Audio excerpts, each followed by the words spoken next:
মহাভারতের কিছু কথা। ১। যখন সংসারে দেখার মতো কিছুই থাকে না, তখন মানুষ ঈশ্বরের দিকে দৃষ্টি নিক্ষেপ করে। ২। যদি কোন ঘটনার মানুষ ভয়প্রাপ্ত হয় তবে তার পরাজয়ই হয়, আর যে মানুষ সব হারিয়েও শান্ত আর একাগ্র থাকে সেই জয়ী। ৩। বাস্তবে না পরিচয় মানুষের দেহের সাথে যুক্ত থাকে, না তো সম্পর্কের ভিত্তি তার দেহের সাথে যুক্ত থাকে। মানুষের স্বভাব, তার আচরণ আর তার কার্যই তার পরিচয়। ৪। দান তাকেই বলে যাতে দানি হারায় আর যাচক প্রাপ্তি লাভ করে, কিন্তু বলিদান সেটাই হয় যা দানি দেয় আর সমস্ত জগৎ প্রাপ্ত করে। ৫। সমুদ্র হোক বা সংসার, যে ধর্মের নৌকা প্রস্তুত করে সে ঠিক পার হয়ে যায়। ৬। সময় কখনো মানুষের নির্দেশিত পথে চলে না, মানুষকে সময়ের নির্দেশিত পথে চলতে হয়।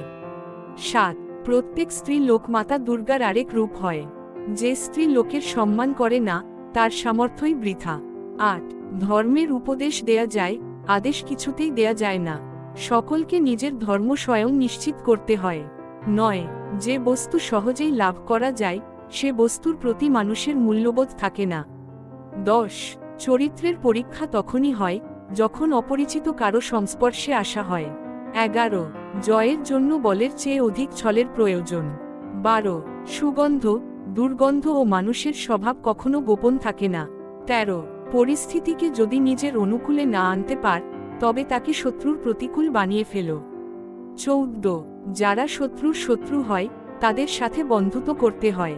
১৫। যেখানে বল কাজ করে না, সেখানে ছল কাজ করে।